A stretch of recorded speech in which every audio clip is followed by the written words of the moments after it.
शायद सबसे ज्यादा लोकतांत्रिक तरीके से चलने वाला दल अगर कोई है तो ये भारतीय जनता पार्टी है। जनसंघ की स्थापना से लेकर आज तक भारतीय जनता पार्टी में हमेशा बूथ से लेकर राष्ट्रीय अध्यक्ष तक के हमारे चुनाव समय समय पर हमारे संविधान के अनुकूल होते रहे हैं और पूरी लोकतांत्रिक पद्धति से चुनाव के अधिकारियों की नियुक्ति होती है, मतदाता सूची बनती है और फिर चुनाव का शुरुआत होता है। बूथ के बाद मंडल का, मंडल के बाद जिले का, जिले के बाद प्रदेश का और प्रदेश के बाद राष्ट्रीय अध्यक्ष जी का चुनाव और कार्य समिति का चुनाव होता है।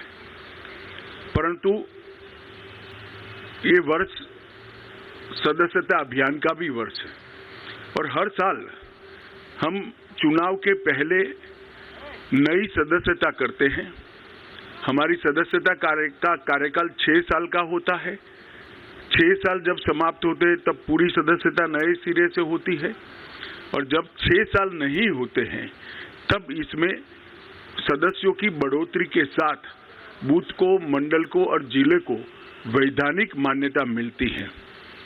कोविड की महामारी के कारण ये सदस्यता का हमारा अभियान समय पर हो नहीं पाया और जब सदस्यता नहीं होती है, बूथ से राष्ट्रीय अध्यक्ष तक के बाकी के चुनाव नहीं होते हैं, तब राष्ट्रीय अध्यक्ष चुनना संवैधानिक रूप से संभव ही नहीं है।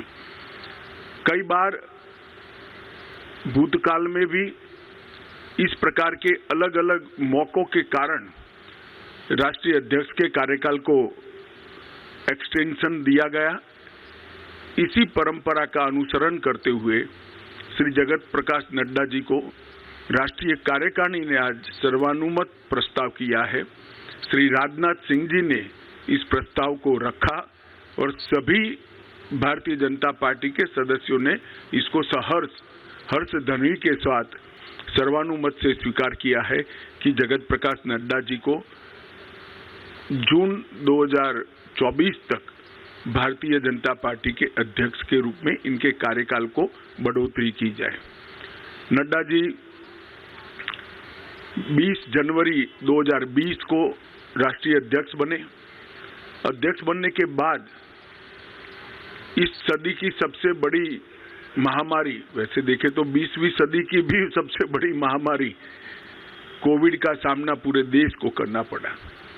क्योंकि देश की कई राज्य सरकारें और केंद्र में भारतीय जनता पार्टी की सरकार होने के कारण स्वाभाविक रूप से इस महामारी का सामना करने में भारतीय जनता पार्टी के संगठन की भूमिका बहुत अहम हो जाती है।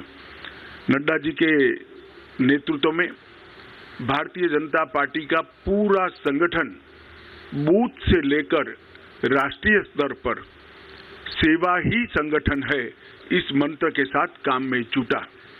ढेर सारे गांवों में चाहे गरीबों के घर पे मदद पहुंचानी हो, अन्न पहुंचाना हो, जिनके कोविड के लक्षण देखे गए उनको टेस्ट के लिए अस्पताल ले जाना हो, जिनका कोई नहीं था उनकी शुश्रूषा से लेकर अंतिम संस्कार तक सारे कोविड की महामारी की गतिरोध को पार करने में भारतीय जनता पार्टी के कार्यकर्ताओं ने बहुत महत्वपूर्ण भूमिका निभाई और नड्डा जी ने उस कठिन काल के अंदर एक वाइब्रेंसी के साथ संगठन को सेवा के काम में जोड़ा। और मैं तो आप सबको आग्रह करता हूं कि हमारा जो डॉक्यूमेंटेशन है, सेवा ही संगठन है, इस सूत्र का, उसको आप जरूर देखें।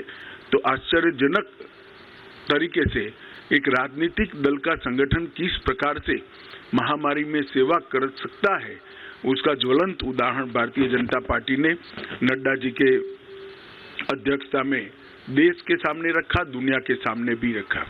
उनकी राष्ट्रीय अध्यक्षता में ही हमने बिहार में सबसे ज्यादा स्ट्राइक रेट प्राप्त किया। महाराष्ट्र में भी एनडीए को गिन लें तो हम फिर से चुन कर आए। हरियाणा में भी हमारी सरकार बनी। इसके बाद उत्तर प्रदेश, उत्तराखंड, मणिपुर, आसाम, गुजरात, इस सब जगह भारतीय जनता पार्टी ने एक बहुत बड़ी सफलता हासिल की है। बंगाल के अंदर भारतीय जनता पार्टी ने 3 सीट से 77 सीट का बहुत बड़ा फासला एक ही 5 साल में तय किया और हम तमिलनाडु और दक्षिण के राज्यों में भी, तेलंगाना में भी एक ताकत बनकर धीरे धीरे सैन उभर कर आ रहे हैं। उत्तर पूर्व के सभी राज्यों में हमारी सरकारें तो बनी थी, परंतु संगठन का विस्तार बाकी था। नड्डा जी की अध्यक्षता में हमने उत्तर पूर्व के, नॉर्थ ईस्ट के सभी राज्यों में संगठन को नीचे पहुंचाने में हमने बहुत बड़ी सफलता प्राप्त की है। गोवा में भी हम हैट्रिक लगाकर तीसरी बार और पहली बार पूर्ण बहुमत की सरकार बनाने में हम सफल हुए। जैसा आप सब जानते हैं, गुजरात के अंदर 156 सीटों के साथ गुजरात ने चुनाव के सभी रिकॉर्ड तोड़ते हुए 53% मत और 156 सीटों के साथ हमने प्रचंड विजय हासिल किया। मोदी जी का जो करिश्माई नेतृत्व है, जो लोकप्रियता है, वो लोकप्रियता को मत में परिवर्तित करने में और